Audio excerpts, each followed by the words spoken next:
I stared at Mark Davidson across his mahogany desk, maintaining a neutral expression as he delivered the news with barely concealed satisfaction. His words hung in the air between us.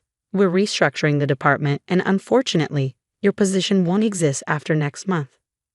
I see, I said quietly, watching his smirk grow wider. But before you go, he continued, leaning back in his leather chair, you'll need to train your replacement. Jennifer starts tomorrow. I expect you to show her everything about running our marketing division. Our marketing division. The irony of his words almost made me laugh. If only he knew.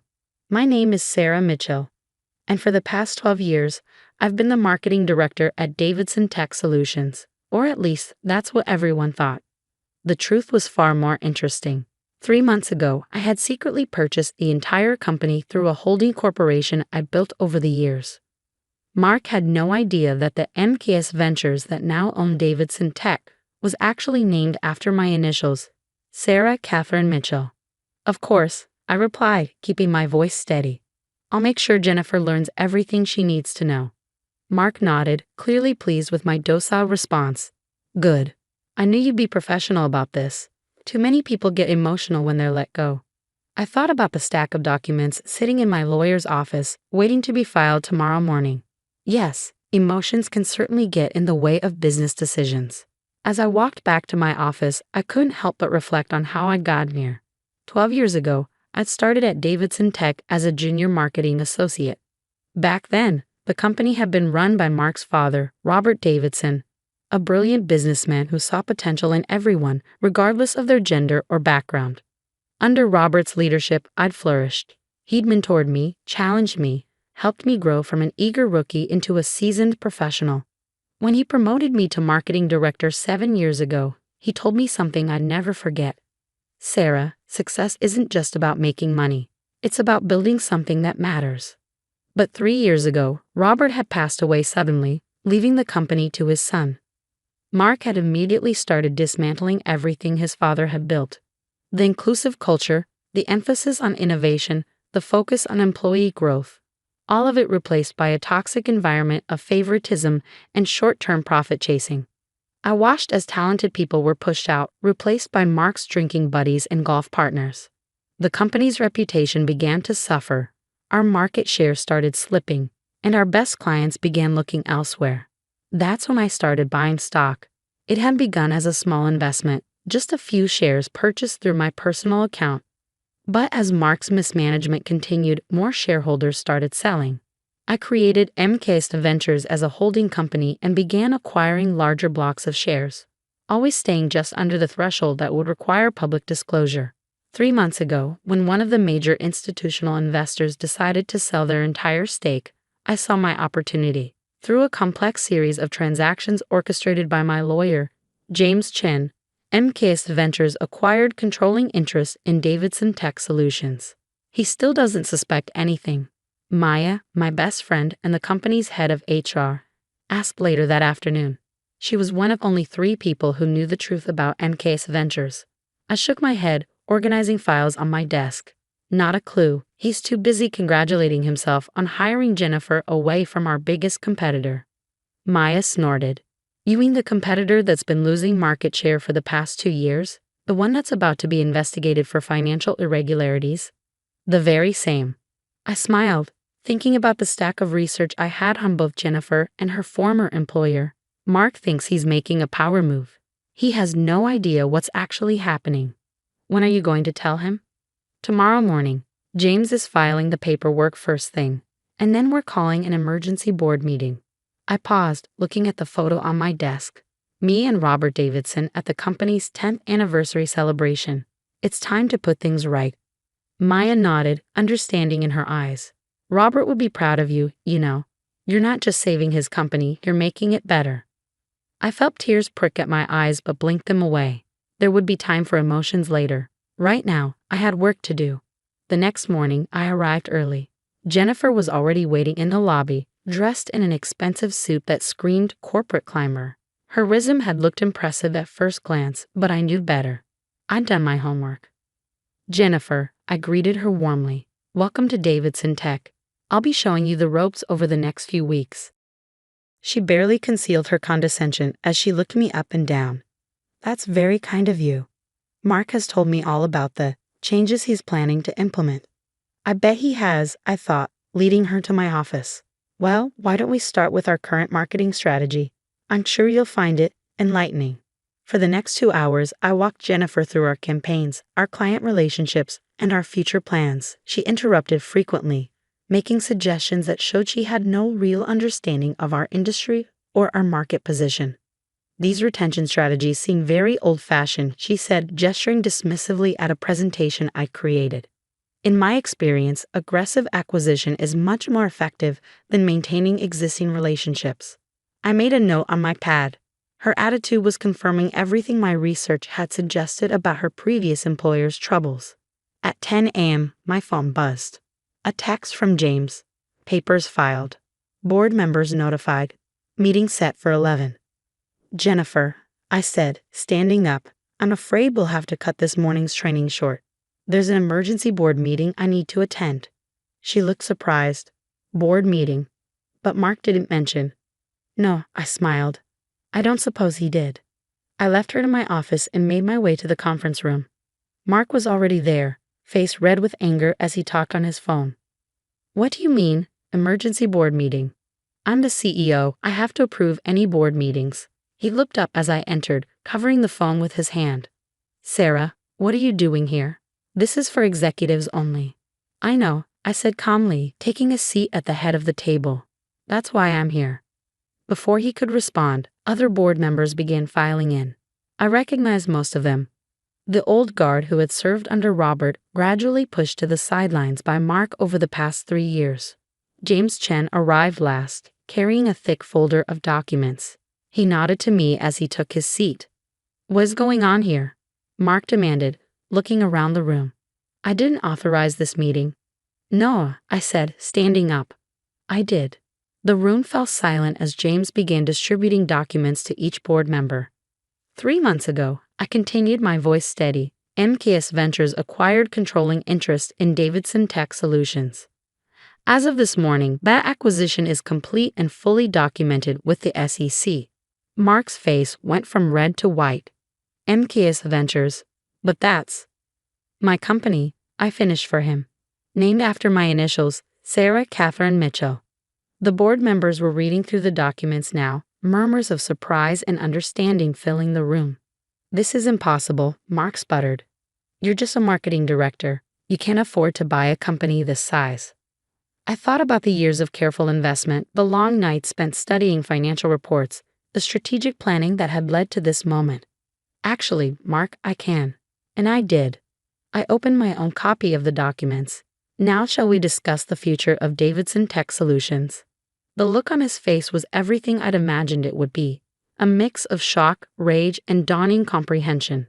But this wasn't about revenge. This was about something much more important. I pulled out Robert Davidson's old photo from my folder and placed it on the table. Your father built this company on principles of innovation, integrity, and respect for every employee. It's time to return to those values. Mark stood up abruptly, his chair scraping against the floor. This is ridiculous. I'll have my lawyers look into this immediately. There's no way this takeover is legal. James Chen cleared his throat. I assure you, Mr. Davidson, everything is perfectly legal. I've personally overseen every transaction. Would you like to see the documentation of how Ms. Mitchell acquired the shares? I watched as James methodically laid out the paper trail, every stock purchase, every filing, every legal document that proved MKS Ventures' legitimate acquisition of Davidson Tech Solutions. As you can see, James continued, his voice professionally neutral, Ms. Mitchell now owns 51% of the company's shares. The board has been called today to vote on new leadership. Mark's face contorted with rage. You sneaky little. I'd choose your next words very carefully. I interrupted, my voice cool. The board is watching. And they were. Every member sat alert, documents in hand, watching the drama unfold. Many of them had worked with Robert, had seen the company's decline under Mark's leadership. Members of the board, I said, standing to address them directly, for the past 3 years, we've watched this company lose market share, valuable employees, and most importantly, its identity. The culture of innovation and integrity that Robert Davidson built has been systematically dismantled. I began distributing another set of documents, charts showing the company's declining performance under Mark's leadership. Our profit margins have dropped 40% in 3 years. We've lost 12 major clients. Employee turnover is at an all-time high. But more than that, we've lost our way. The board members nodded, examining the numbers. They'd seen the decline firsthand, even if they'd been powerless to stop it. This isn't just about numbers, I continued. It's about who we are as a company. Robert Davidson built this company to be more than just another tech firm. He wanted to create something that mattered. Oh, spare us the sentimental garbage, Mark spat. Business is about profit, not your precious feelings about my father. A board member, Janet Chen, no relation to James, spoke up. Actually, Mark, business is about sustainable growth and strong leadership. Something we haven't seen much of lately. Others began nodding in agreement. The tide was turning. I moved to vote on new leadership, Janet said firmly. I second the motion, another board member added. Mark looked around wildly, realizing he was losing control. You can't do this. I'm a Davidson. This is my company. No, I said quietly. It was your father's company, and he knew that leadership isn't inherited, it's earned. The vote was quick and decisive. Within 15 minutes, Mark Davidson was no longer CEO of Davidson Tech Solutions. Security was called to escort him from the building, his face purple with rage as he shouted threats about lawsuits and revenge. As the board filed out, Janet stayed behind. That couldn't have been easy, she said, squeezing my shoulder. But it was necessary. I nodded, feeling the weight of responsibility settling on my shoulders. The hard part's just beginning. And it was. The next few weeks were a whirlwind of activity. First, there was Jennifer to deal with. She'd been hired by Mark specifically to replace me, but her contract hadn't been finalized. After a brief conversation where I outlined my concerns about her previous employer's practices, she decided to pursue other opportunities. Then came the task of rebuilding. Maya and I worked late into the night, reviewing personnel files, identifying talented employees who'd been sidelined under Mark's leadership. Look at this, Maya said one evening, pulling up a file. Thomas Chen in engineering, he's been passed over for promotion 3 times, despite having multiple patents and excellent performance reviews. Let's set up a meeting, I replied.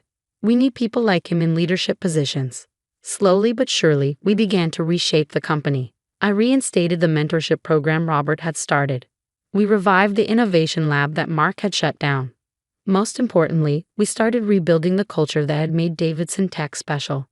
A month after the takeover, I sat in what had once been Mark's office, now significantly redecorated, reviewing our progress with Maya. Employee satisfaction scores are up 30%, she reported, and we've had 3 former employees reach out about coming back. I smiled, thinking about the changes we'd made. The office felt different now, more energetic, more alive. People weren't afraid to share ideas or raise concerns. But not everything was smooth sailing. Mark, true to his word, had his lawyers examine every aspect of the takeover. They found nothing irregular, but the scrutiny was stressful. Then there were the industry rumors he tried to spread, suggesting the company was unstable under new leadership. We answered those rumors with results. Within 6 months, we'd not only stabilized our market position but begun to grow again. Innovation, once stifled, flourished. New products were developed, new clients signed. 1 year after the takeover, I stood in front of the entire company at our annual meeting. The auditorium was packed. We'd hired over 100 new employees in the past year.